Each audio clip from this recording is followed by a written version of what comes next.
कागज उगज का बहुत दिक्कत हो रहा था लोग को, और ब्लॉक वाला भी दलाल सब फायदा उठा रहा था कि ये कागज जल्दी निकालिएगा तो इतना पैसा दीजिए। दलाल सब घूमते रहता है ब्लॉक।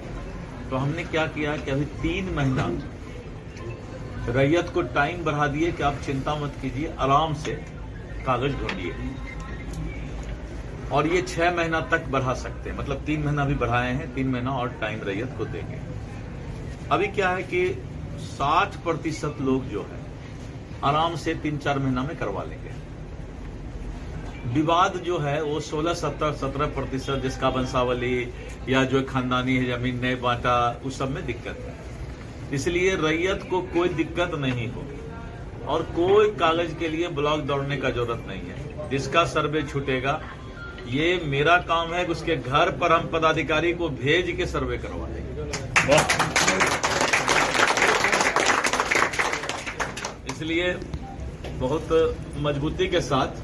और अभी क्या कर रहे हैं कि सीओ सब क्या कर रहा है, कोई भी दाखिल खारिज, अतिक्रमण, ऐसा म्यूटेशन, उस सब का कागजात को पेंडिंग रखता है कि हमको ऊपर बहुत काम बोल करके पेंडिंग रखता है। हम अभी एक नया चीज, हम मुख्यमंत्री जी कल बैठे थे और हमने फैसला ले लिया, जहां पर मामला ज्यादा पेंडिंग होगा अलग से 10-15 सीओ भेजेंगे, बोलेंगे 3-4 दिन में सब समाप्त करके चल आओ, सीओ झाल बजाते रहे।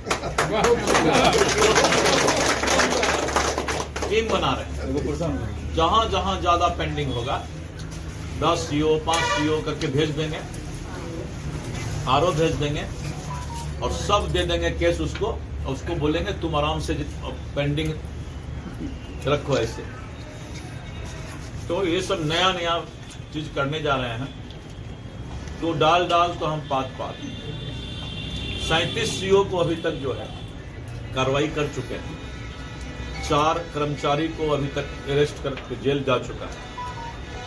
और एकाएक लोहा को मोड़ेंगे तो टूट जाएगा, तो उसको धीरे धीरे गर्म कर रहे हैं, फिर उसको मोड़ रहे हैं।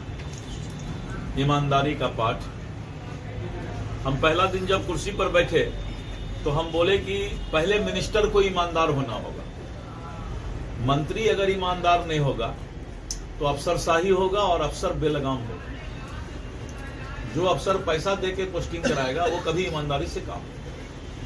इसलिए पहला मंत्री ऐसा आया जिसने कहा कि ये कुर्सी भ्रष्टाचारी नहीं होगा। उसका फायदा हमको बहुत मिला।